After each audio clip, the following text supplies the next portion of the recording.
मोठ्या हॉटेलधारकांनी जर 4-5 दिवस हॉटेल्स बंद ठेवलेले होते आणि नंतर जर उघडतात तर ते कोणत्या बेसिसवर उघडतात ते?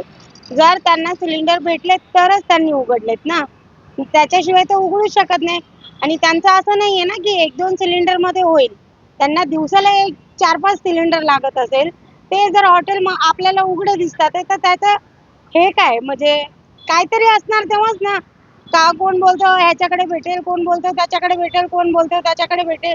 पण आम्ही जे बारके धंदेवाले आहेत, जे त्यांनी आम्ही काय करायचं?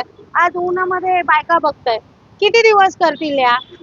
आणि जर ह्या आजारी पडल्या, तर ह्यांची भरपाई कोण करणार आहे आपण? ना आम्हाला सिलेंडर देत आहे. आता समजा मी पुढे पत्रा लावून घेतला, तर पत्रा तरी चालवून घेणार आहेत का? पत्रा लावला तर परत अनधिकृत बांधकाम म्हणून ते परत पाडायला येतील.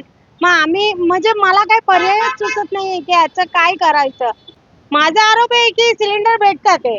ब्लॅकने सिलेंडरची हे चालू आहे. जर ब्लॅकने भेटत नसते, तर ह्या लोकांचे हॉटेल्स कधीच बंद झाले असते. आमची मागणी आहे, की आम्हाला सिलेंडर हवा आहे. आम्हाला सिलेंडर पाहिजे.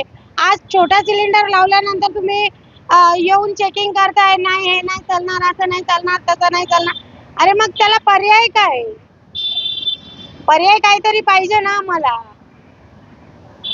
सिलेंडर तर पुरवले पाहिजे किंवा मग त्याला काय पर्याय दिला पाहिजे आम्हाला. याच्या व्यतिरिक्त आम्ही करणार काय? आता चुलीवरती किती दिवस असं चालणार आहे? एक हौस म्हणून 8 दिवस, 4 दिवस बायका करतील काम. नंतर आज एक बाई आलेली नाहीये. पण कमीत कमी 60-70 भाकऱ्या कराव्या लागतात. या उन्हामध्ये शक्य आहे का?